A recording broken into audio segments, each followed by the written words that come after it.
I love metaphor. I'm sorry, but there it is. I like complexity, ambiguity, especially when it can be displayed in an apparently simple, beautiful image. There is the subject of the image, and then there's the subject behind the subject, which is the real subject. I think if an image is any good, there is always layers of meaning, and perhaps it's never possible to get to the bottom of it, to fully understand the total meaning of a particular work. If the image is a great one, there always remains doubt, ambiguity, space for further thought and feeling.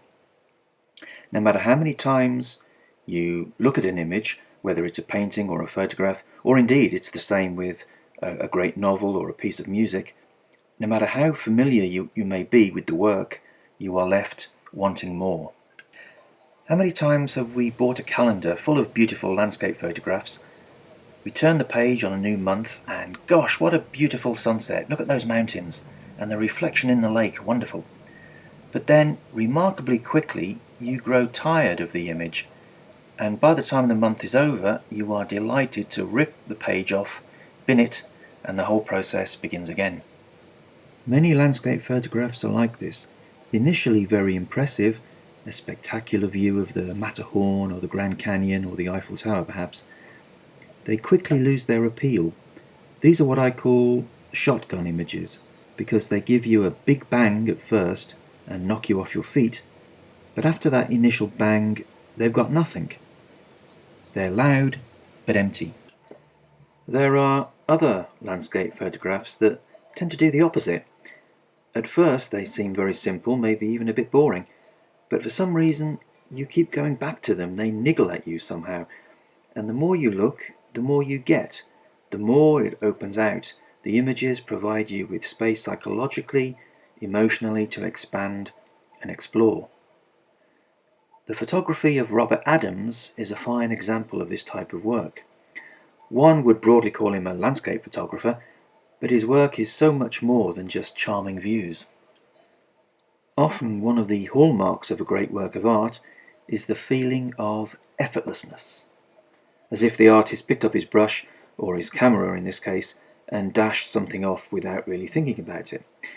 And so we might think, well, I could do that. If I was in that situation, if I was in that location, I would have done that shot. It's not difficult. Well, that might be so, but the fact is that if we were in that location, we probably wouldn't have even thought about taking the shot in the first place. So preoccupied looking for the spectacular, we so often miss the real beauty under our very noses. The fundamental difficulty, the fundamental question in photography, isn't about technique or camera settings or even about the light. It's where do I point the camera? And the corollary question is why? Where and why? Everything else is secondary.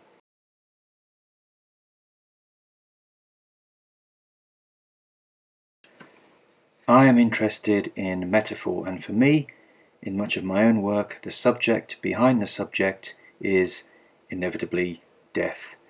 The passage of time, change, decay, death, but also, as well as the vulnerability of life, also the persistence of life, of the chance of rebirth, life and death, of course, being eternally intertwined.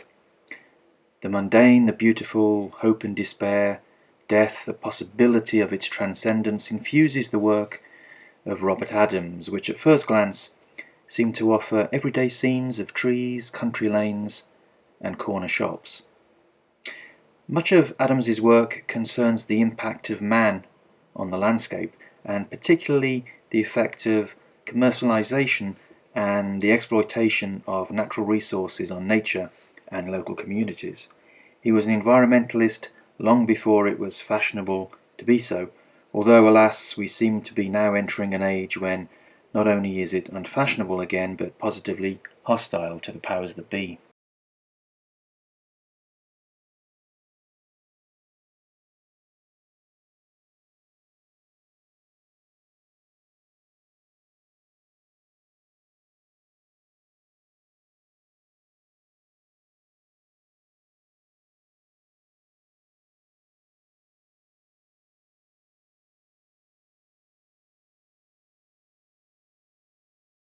Adams is an exemplary figure when it comes to the where and why of photography. He is passionate about what he believes in and what he doesn't believe in, such as the destructive surge of corporate venality, the tawdry shopping malls and global branding that has blighted our high streets and increasingly our countryside. But he is more concerned with the everyday miracles of nature. His photographs resemble the drawings of Matisse. They're lean, elegant, effortless, and transcendently beautiful, the sure touch of a master. These are photographs from a series from the 1980s called Gone, perhaps his most lyrical and informal work. After many years away, Adams returned to his home state of Colorado to document how it had changed and what had been lost to development. But amongst the tawdry low-rent housing estates and trailer parks, he still finds beauty hiding behind, in between, and around the commercialization.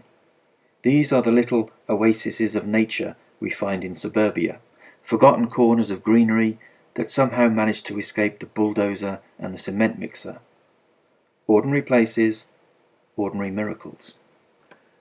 The photographs in Gone were taken between 1984 and 1987, but what is remarkable as you go through the book is that it's like going for a leisurely walk with your dog. It's very relaxed, and you stop here and there, take a photograph, and then you move on. The feeling of a Sunday stroll after lunch is increased, I think, by Adams's use of a 35mm camera rather than his usual 4x5 field camera. So, being much lighter and manoeuvrable, he is able to wander wherever he wants, and bringing the camera to his eye just as a shaft of sunlight breaks through the trees. It's noticeable too that he shoots mainly, counterintuitively for landscape, in the portrait format, so that he can capture a good cross-section of land and sky. Depth rather than breadth. Adams asks us, challenges us, what is worth photographing? What is important? We are walking down a sleepy road, apparently nothing much of interest here. The local church comes up on our left.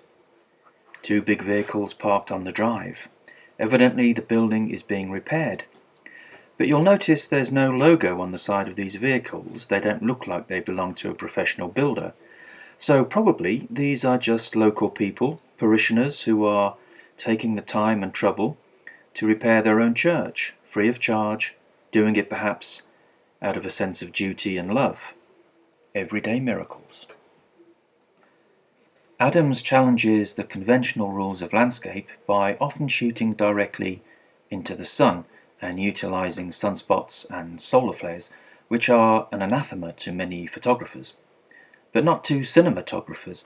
You'll have noticed in movies, panning the camera around into the sun so that we get those huge solar flares is very common. And in fact, I've seen quite a number of animated films where sun flares are deliberately added to give the effect of light and heat, which is exactly what Adams is doing here, of course. These images, which would be laughed out of any amateur photography club, have to be seen in context with the images that precede and come after it. Light and heat, the sunlight breaking between a clump of trees or clipping the top of a mountain, these are common everyday glories that not even the global might of McDonald's or the earth-swallowing oil companies have destroyed, or at least not yet.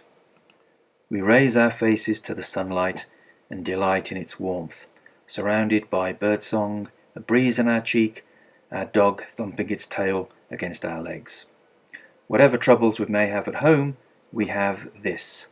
The sun flares, the metaphorical thumbprints of God, if you like, or the eternal seal of hope for a better future. Adams's photographs show us that life is precious and fragile, but all is not yet lost. It shows us the affirmation of art. It shows us the glory of the natural world and the tragic nature of human beings. Our world is under threat from stupid venal politicians and corporate greed, and the inertia of a populace kept ignorant and chloroformed by mass media. Life may be fragile and dangerous, but beautiful.